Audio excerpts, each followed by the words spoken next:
It's funny, right? Like how often we kind of keep repeating history, Mm. Yeah. but don't realize it's happening? Yeah. And that's what we're going to look at today. Okay. This idea of us relying more and more on tech, on AI, and what the consequences of that could be. Right. There was this blog post that really stuck with me Okay. by a dad. He was worried about his kid using AI to do their math homework. Mm. And he compared it to how much we rely on GPS. Yeah. And it got me thinking, like, are we trading our own smarts, our brain power, just for being comfy, just for convenience? I think it's a great parallel to draw. Yeah. We see it all the time with technology, don't we? Mhm. This sort of initial excitement and ooh, shiny new thing, Yeah, yeah. the rush to embrace it, and then slowly the realization that maybe, just maybe, there are some downsides. Exactly. And it feels like this time it's bigger. Yeah. The stakes are higher. We've got this whole stack of sources here, right? We've got that blog post. There's a Medium article, some actual research papers, even a Manic Street Preacher song. Wow. They all kind of point to the same thing. This isn't just about like, oh, our brain's getting a little lazy. Mm-hmm. This is about like maybe changing how we think, how we learn, how we experience everything. And I think all of it comes back to this concept of cognitive offloading. Right. Right. Okay. So think about it this way. When you use GPS to get around, you're basically letting that device handle your spatial reasoning. Oh, okay. And there's studies, actual research showing that people who use GPS a lot, they have less activity in the hippocampus. That's the part of the brain that's all about spatial memory. So it's not just a feeling. It's like Yeah. physically changing our brains. Yeah, there's real evidence for it. Wow. That's both amazing and kind of scary, isn't it? It is. It really makes you think, doesn't it? And it's not just GPS. This Right. blog, the dad writing it, he talks about being afraid of raising quote unquote prediction puppets. Prediction puppets. Yeah. Kids who rely so much on AI to tell them what to do, what to think, that they can't make their own decisions anymore. Oh, wow. Yeah. And it's not just parents who are feeling this, right? Right. That Medium article, the author there, they talk about this feeling of emptiness, Yeah. like things are missing when AI does everything for you. Yeah. The authors actually shared this personal story Mm-hmm. about using one of those AI story generators for their kid's bedtime story. Mm. And it was efficient, grammatically perfect, all that. Yeah. But it was just missing something, Mm. that human touch. I see. Yeah. It's like it's lost that spark of creativity and connection that makes a story really special. Exactly. And it reminded me of this Doctor Who episode Mm. where everyone in this whole city stops at the same time every day to listen to a joke and the weather report Oh, yeah. through these headphones. And it's chilling watching everyone just passively taking in information. Like they've given up their own thoughts and opinions. Right. Total prediction puppet vibes. Makes you ask, who's really in control? Exactly. Are we using AI or is it using us? And that gets me thinking about this whole idea of a pendulum swing. Oh, interesting. Tell me more. Well, history shows us these moments where society goes all in on something, but then realizes they went too far Hmm. and swings back in the other direction, like a pendulum. I see. So you're thinking our current love affair with AI could be one of those swings. Yeah, I mean, is that a possibility? It could be. Yeah. Think about Brexit in the UK. Lots of people saw it as a reaction to globalization, wanting a simpler, more local way of life. Right. So maybe in the future, we'll see a similar backlash against AI, like a movement to get our thinking back, to embrace those challenges that make us human. But what if we don't swing back? What if AI does our thinking for us so long that we, I don't know, forget how to push back? That's the big worry, right? Yeah. The blog author even imagined his kids 20 years from now saying, "Why'd you let us rely on AI so much? We're bored and dumb." Wow, that's a powerful image. Right? Like regretting that we traded our potential for convenience. Yeah, it is. It's like those young people today asking their parents why they were on social media so much. Are we doing the same thing, just with different tech? That's a great point. It makes you think maybe that productive struggle, like working through things, is actually good for us. It might be essential. It builds resilience, gives you a sense of accomplishment. Yeah. There's Carol Dweck's work on growth mindset. Hmm. It shows that our brains actually thrive on challenges. When we struggle with a tough problem, we build new pathways, we learn, we grow. So it's not just avoiding the bad, it's about getting those good things that come from facing challenges. Exactly. And that's where the blog author's call to action comes in, I think. Remembering what it was like before AI, when we had to push ourselves.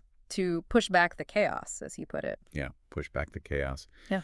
It feels like we're at this crossroads, right? Mm. On one hand, AI has amazing potential. It can solve big problems. Yeah. But on the other, are we worried it'll make us less creative, less resilient, less human? It's a balancing act, and it demands we're incredibly careful about how we weave AI into our lives. So the question is, are we using AI or is it using us?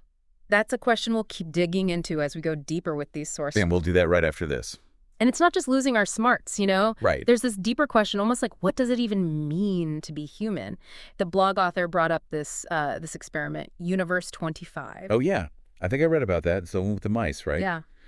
They made this perfect world for them. All the food, water, no predators. But then they all died out. They did. They stopped having babies, wouldn't interact. The whole colony just collapsed. And the scary part is the researchers never figured out exactly WHY. So, like, they just lost the will to live because everything was too easy. Maybe. It's a chilling thought, right? And the author's connecting that to us, to humans in an AI world. Like, are we setting ourselves up for the same thing? It's a pretty intense comparison. Makes you think, if AI solves all our problems, makes all our decisions, what's left for us to do? Exactly. What are we striving for? Where's the purpose? It's like, are we just going to be lulled into this, I don't know, technological nap time? Too comfy and entertained to even realize what's happening? And that's where that Manic Street Preachers song comes in, I think. That line, if you tolerate this, then your children will be next. It's like right on point. Yeah, it's like a warning. We got to think critically about the world we're making, not just for us, but for everyone who comes after. Absolutely. Do we want our kids so reliant on AI that they can't think for themselves, can't create, can't even daydream? And that brings in the whole ethical side of things, right? It's not just about our brains or like some existential crisis. It's about choices, Yeah. how we develop and use AI. You're exactly right. We need to be asking not just, can we do this, but should we? And that means understanding what could happen, the good and the bad. So not like banning AI or anything, but finding that balance. Yeah. Using its power, but not losing ourselves in the process. Right. It's about that pushing back the chaos idea, remember? Yeah, from the blog. Not just individual effort, but doing it together. Supporting policies that make sure AI is ethical serves us and not the other way around. Investing in education that teaches critical thinking, not just how to follow algorithms. So AI is a tool. Powerful, but still a tool. And like any tool, it can be used the right way or the wrong way. It's on us as a society to decide. That's it, exactly. And that means having these discussions, asking the hard questions, pushing back against this idea that tech progress just happens and it's always good. We have choices, and those choices have consequences. Okay, but be honest. It feels like this AI train has left the station already. How do we even change its direction when it's already shaping so much of our lives? It's moving fast, that's for sure. But we're not powerless. AI is made by humans, funded by humans, used by humans. We can still influence how it develops. So where do we even start? What can I, as one person, do to make sure AI is serving humanity? You can be a conscious consumer, support companies that are building AI ethically, push for laws that protect our privacy and our choices, and maybe most importantly, be aware of how you use AI in your own life. So it's about taking responsibility, individually and as a group. It's not just accepting whatever tech comes along. It's engaging with it, questioning it, making sure it works for us. I think that's a great way to put it. And remember, it's not just about avoiding the bad stuff. AI has incredible potential to make our lives better too. Remember that Google DeepMind video? Project Astra could help people learn languages. Imagine that. Oh, yeah. That's AI being used to help people, to give them more skills, not take things away. Yeah. It's a good reminder that the future isn't set in stone, you know. We're all writing it with each choice we make. That's a powerful thought. We can make this a story of hope, where AI helps us solve problems, makes our lives richer, even helps us understand what it means to be human. But we also have to stay alert, keep thinking critically, be ready to challenge things. This isn't a spectator sport. Right, and that's what makes this deep dive so important. It's not just about the tech side of AI. It's about these big philosophical questions. Who are we? Who do we want to be? What kind of future are we making? And as we keep exploring those questions, it's good to remember that nothing is decided yet. We have the power to shape things, to make sure AI is a force for good. And that's a future worth fighting for. I agree. A future where tech makes us more human, not less. Where we use AI to make the world better, fairer, more just. And with that, maybe a bit of cautious optimism. We'll wrap up this part of our deep dive, but we're not done yet. We'll be back to look at some solutions, some ways to navigate this whole brave new AI world. Okay, so we've talked about like the downsides of relying on AI so much. Yeah. And it can feel kind of overwhelming, right? Mhm. But what do we do about it? We can't just unplug from everything. You're right. It's not about going completely off the grid. It's more about being mindful, intentional about how we use tech.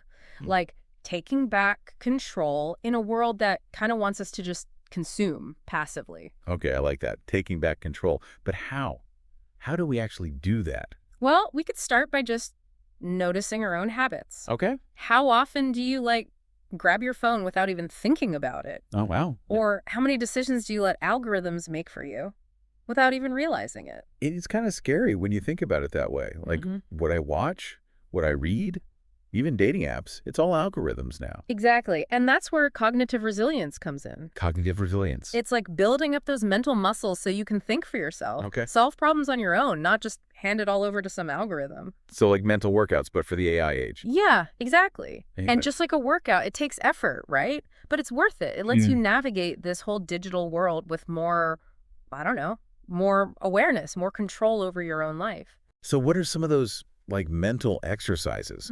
What can we do? Well, even something as simple as choosing not to use GPS sometimes. Oh, okay. Or putting your phone down for a few hours, doing things that need focus, You know, that makes me think of something the blog author said about pushing back the chaos. Yes. Like back in our childhoods, all that free play, exploring, we had to use our imaginations, figure things out. Maybe we need more of that for kids and adults in this world of algorithms and schedules. 100%. We need to be actively making space for boredom. Boredom. Yeah. Free time, unstructured time. That's when our minds can wander when we get creative. And that's for grown-ups too, not just kids. So like put the phone down, actually talk to each other, Yeah, pick up a book instead of scrolling. exactly. Rediscover the joy of slowing down, thinking deeply, engaging with the world in a way that's more, I don't know, mindful. It's like a whole different mindset, isn't it? Yeah. Like moving away from this need for everything to be efficient, optimized all the time. I think that's a great way to put it. It's recognizing that there's value in the struggle, in learning, in growing. Even if it's messy sometimes, it's embracing being human, not trying to be like machines. So not saying tech is bad, Hmm. but finding that way to like weave it into our lives so it makes us more human, not less. Yes. Being picky about the tech we use, setting boundaries, and really focusing on those things that make us human, that AI can't copy. Creativity, empathy, critical thinking, appreciating the world around us. So to wrap up this deep dive, it's not about being scared or giving up. It's about empowerment. AI is here, but we get to shape how it fits into our lives. Right. We can use it for good, to make our lives better, solve problems, make the world fairer. And it starts with being aware, asking those hard questions, paying attention to our choices, and making the future we want to see. Thanks for joining us on this deep dive. Hopefully it's got you thinking, maybe even inspired you to take back some of that control in this crazy AI world.